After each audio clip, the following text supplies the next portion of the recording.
Assalamualaikum warahmatullahi wabarakatuh. Selamat pagi ayah, selamat pagi mama, selamat pagi anandaku sekalian semuanya. Semoga di pagi hari ini semuanya dalam keadaan sehat walafiat, tidak kurang satu apapun. Dan kita berharap semoga kita semua, keluarga kita semua terhindar dari malapetaka, penyakit, bala, dan bencana. Baik anak-anakku sekalian, sebelum kita mulai pembelajaran, gimana kabar kalian semuanya? Alhamdulillah luar biasa, tetap semangat. Allah Akbar. Baik anak-anak sekalian, sebelum kita mulai pembelajaran pagi hari ini, marilah sama-sama kita berdoa. Semoga kita semua, keluarga kita semua terhindar dari malapetaka, penyakit, bala, dan bencana. Dan kita juga berdoa semoga corona hilang dari dunia dan kita bisa beraktivitas seperti biasa. Mari kita sama-sama buka pembelajaran kita pada pagi hari ini dengan sama-sama membaca basmalah.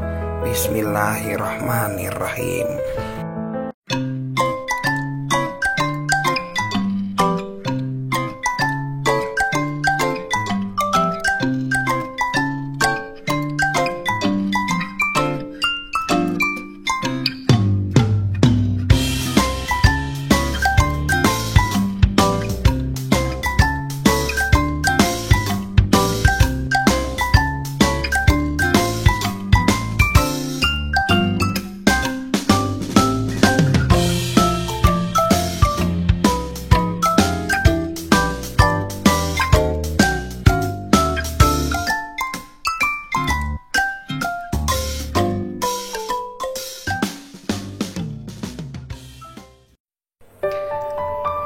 Baik anak-anakku sekalian, pada pembelajaran 4 sebelumnya kita telah mempelajari tentang kerjasama.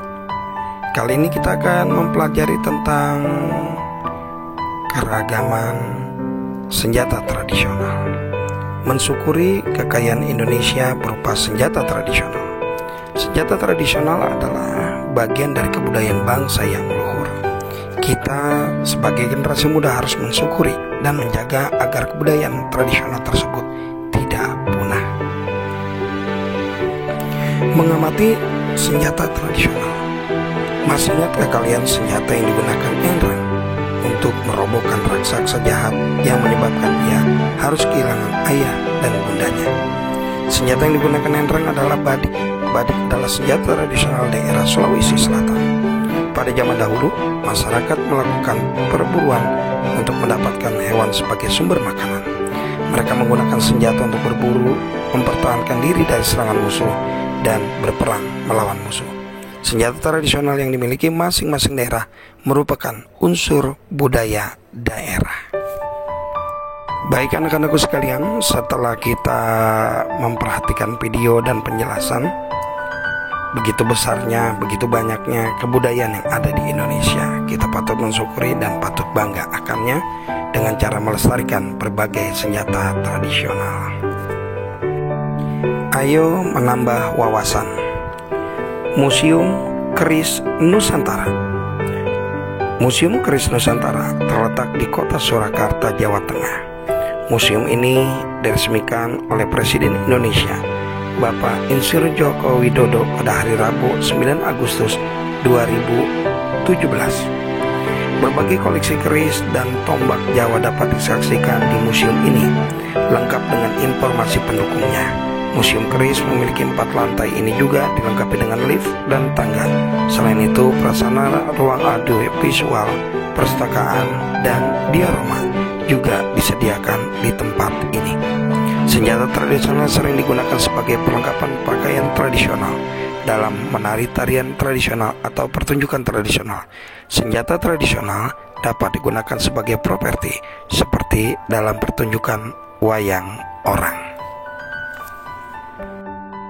Baik anak-anakku sekalian, setelah kita melihat dan memahami tentang Museum Keris Nusantara dan apapun yang ada di dalamnya, marilah kita sama-sama mempelajari tentang gerak tari daerah. Gerak tari daerah memang indah dan mempunyai keunikan masing-masing. Kalian dapat mempelajari tarian daerah yang berasal dari daerah kalian masing-masing. Kalian berasal dari Sumatera Selatan dapat menyiapkan tari gending, Sriwijaya, atau tari pagar pengantin. Kalian juga yang berasal dari Bengkulu dapat menyiapkan tari andun. Yang berasal dari Sulawesi Tenggara dapat menyiapkan tari palumpa. Yang berasal dari Jawa Barat dapat menyiapkan tari jaipongan. Berikut ini ada beberapa tari daerah. Yang pertama, tari baris tunggal. Tari baris tunggal gerakannya menggambarkan kepahlawanan. Tari ini dibawakan oleh penari pria yang mengenakan busana berlapis-lapis dengan tutup kepala berbentuk kerucut, menghiaskan manik-manik yang terbuat dari kerang laut. Tari baris tunggal biasanya diiringi oleh gamelan gong. Gerakannya terputus-putus dipadukan dengan hentakan-hentakan kaki disertai pandangan mata tajam mendominasi tari ini. Tari yang kedua, tari Gandrang Bulo. Gandrang Bulo merupakan tarian yang cukup terkenal dari Sulawesi Selatan.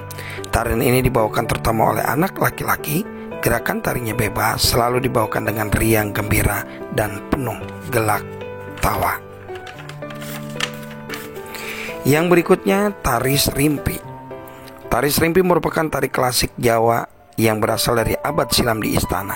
Tari Serimpi biasanya dipentaskan 4 penari wanita.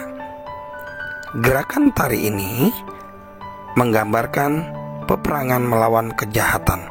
Gerakannya dilakukan dalam tempo sangat lambat. Yang terakhir adalah tari Jatilan. Jatilan merupakan tari Jawa yang dibawakan oleh penari laki-laki. Tarian ini dibawakan oleh 2 penari atau lebih secara berpasangan yang gerakannya dilakukan seperti orang berperang. Baik anak-anakku sekalian, setelah kita mempelajari tarian, tentunya kita dapat dengan mudah juga dapat melakukan gerakannya.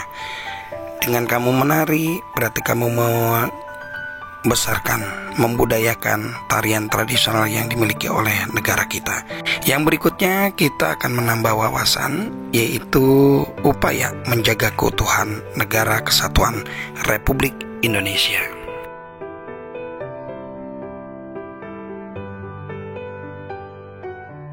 Mempertahankan Negara Kesatuan Republik Indonesia justru lebih berat daripada merebut kemerdekaannya dahulu.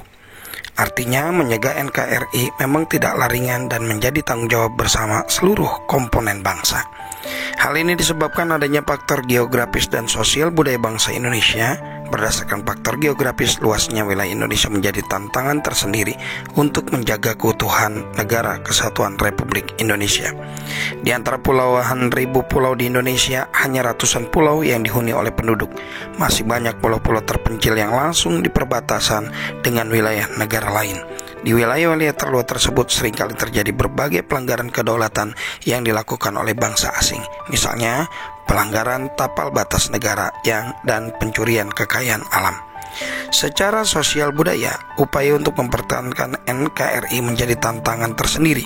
Hal ini disebabkan bangsa Indonesia memiliki keragaman suku, ras, agama. Golongan bangsa Indonesia terdiri dari bermacam-macam suku. Ada suku Sunda, suku Batak, suku Jawa, suku Madura, dan berbagai suku lainnya.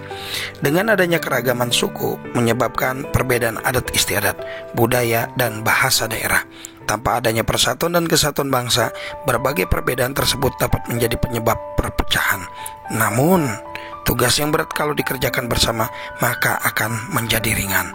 Hal itu karena semua warga negara akan saling mendukung, bersatu, dan bekerja sama. Baik anak-anakku sekalian, ini saja pembelajaran pada kesempatan pagi hari ini. Tugas kalian adalah